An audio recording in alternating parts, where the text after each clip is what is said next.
Hey, okay, so today's video we're going to talk about gluten and also how your body can identify certain grains that may not contain gluten as gluten. I know sometimes it can get kind of confusing. So we're going to dive right in. I'm Dani, and I am a fitness professional and a holistic health coach. And I like to share different information in videos and also where I can utilize them to help put into my group. So you might be watching this because you're participating in one of the online accountability groups that I'm running. So basically, I want to talk to you about the process in the body and give you something to think about, because there's certain foods that can mimic gluten, and these are foods that there's a cross-reactivity that happens within the body, and these foods sometimes can be confused as gluten even though they're not gluten. And those are foods like corn, dairy products including whey protein, millet, oats, rice, and yeast. So really, these are also foods for those of us that are dealing with autoimmune diseases, or maybe even just part of the autoimmune spectrum, very close to an autoimmune condition. Maybe we're fighting different things in regards to our hormones and our digestive system. So trying to heal our gut and improve our body really starts within the gut, and that's why there's so much talk about helping the gut. So if your body is having a response to a non-gluten food and thinking that it's a gluten, sometimes your process is going to take a little bit longer to heal. So I kind of look at it as in a couple of different ways when I'm reading what I research. So something that's talked about here is that the problem foods have something that's really in common, and it's that these foods to your body confuses them with gluten. So as a result, each of them potentially triggers a powerful inflammation or an inflammatory response, and that inflammatory response is what can get your body up to a level of chronic inflammation. And when you have that chronic inflammation, that's where it can really result in an autoimmune condition. So the foods that are part of that could be causing more symptoms are the things that we were talking about in regards to the corn and the dairy products, millet, oats, rice, and yeast, because there's a cross-reactivity that happens. So to kind of give you a better idea, think about it this way. If you are part of the autoimmune spectrum, these foods might literally push you over the edge, because the inflammatory response is just getting greater and greater, and now is very chronic within the body. So there's a couple of different things that we want to remember. Your adaptive immune system makes the antibodies, right? And our antibodies are designed to target particular bad guys in our body. So it's kind of looking for those. And there's a term that's called antigens. Antigens is, think about how the immune system is working, okay? So if gluten is consumed and gets tagged as an antigen, your immune system, the adaptive part of your immune system, is now making antibodies, and they're seeking out. So they are literally like, it's like an alarm going off, okay?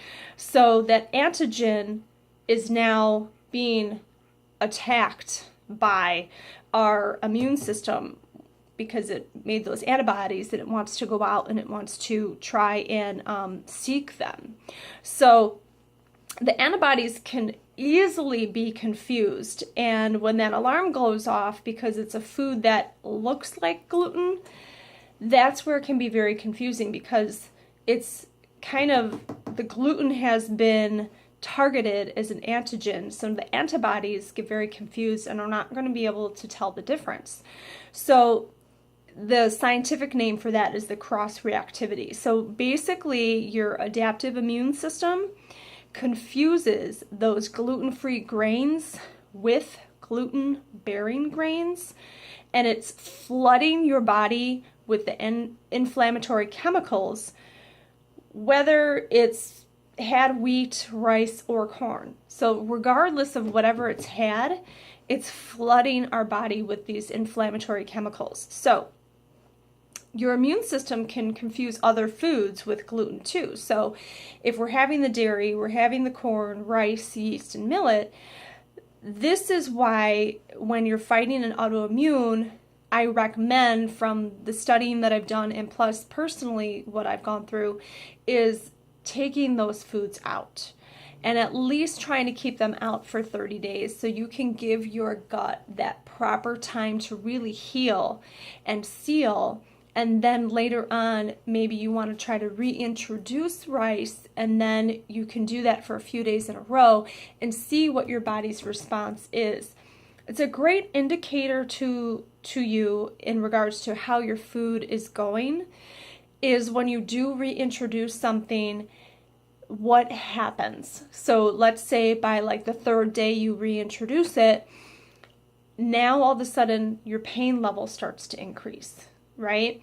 Or maybe you start getting a little bit more anxiety, or not, you're foggy with your thinking and things like that. So sometimes I don't think we really put together the process of what is happening when we're eating a food, especially medically when we're fighting something, depending on who you're working with.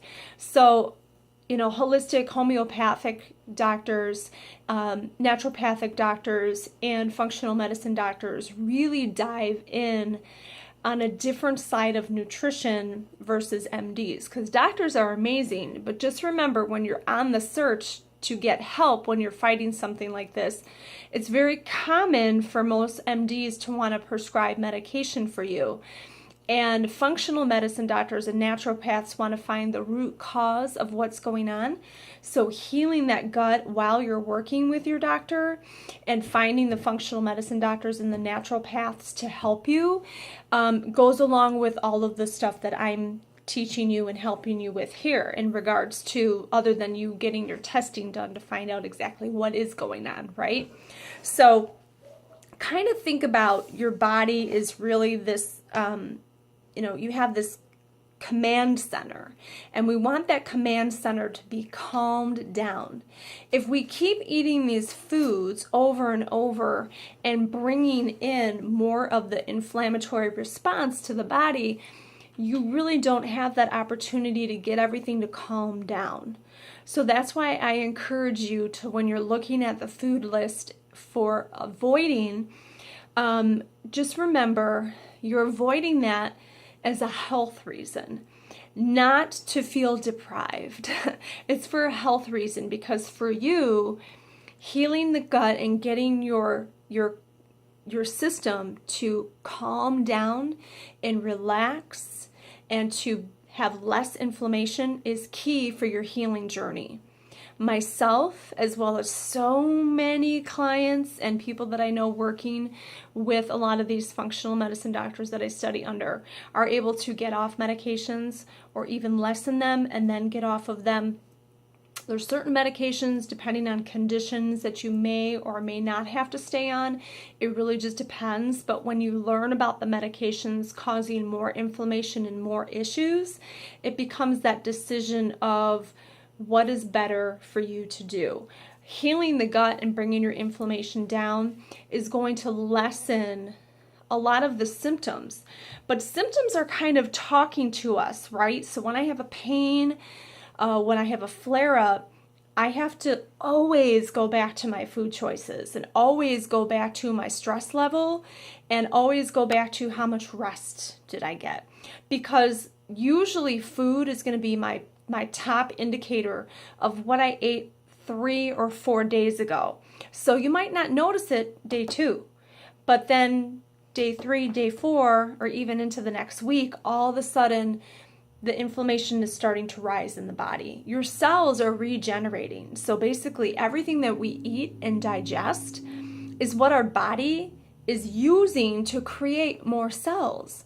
So if you think about it, if we're off with our food and we're having those antibodies go into attack mode, that's what's raising our inflammation level, right? It's not necessarily that that food right there is immediately making my body have an inflammatory response, unless it's somebody that's highly allergic to that food, right? So there's differences between being allergic and having a sensitivity and having an autoimmune condition where it's causing an inflammatory response that may not show up immediate, but may show up a few days later down the road.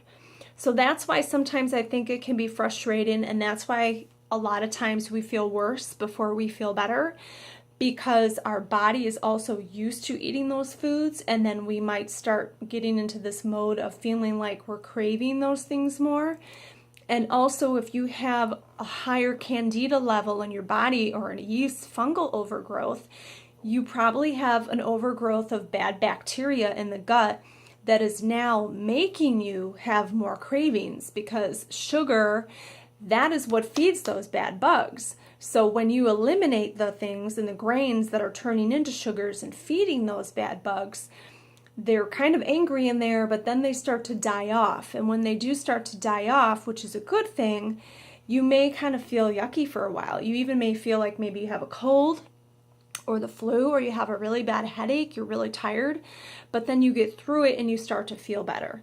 So that's why it's so important to make sure that you're getting proper rest, you're drinking fluid, you are supplementing, which is what I'm going to talk about in the next video, to help yourself to not have horrible symptoms and to support your body, because our body's beautiful, you guys, and it naturally detoxifies itself. But remember, it needs support. It needs support to be able to do it the best way possible. Because when we have interference and we have issues with our gut, we're not absorbing food properly, we're not digesting the food properly, and then what's happening is we're just not utilizing those nutrients the best way we possibly can. So when we start to make changes, it's going to take a little bit of time for you to see and for you to feel those changes inside. Some people feel it immediately and have more energy and clarity and feel great and drop weight like that. Other people, it's a longer process depending on how long they've been on medication, how long they've been dealing with their condition, okay? So I just want to encourage you with that. I know it's a little longer video, so thank you for taking time to watch it. And I just kind of wanted to talk to you as real as possible, reading a little bit of information and also going from my brain of memory and trying to make it more understandable instead of just scientific terms all the time, but throwing a few of that in there so you can kind of see how the body works and what's going on. So do me a favor and comment below today. Did this help you? Do you have further questions about that? And does it change your mind a little bit on maybe some of the food choices that you've been making, and maybe where your pain level is at, or your energy level, or just where you are at emotionally? All right, have a great day. Thanks.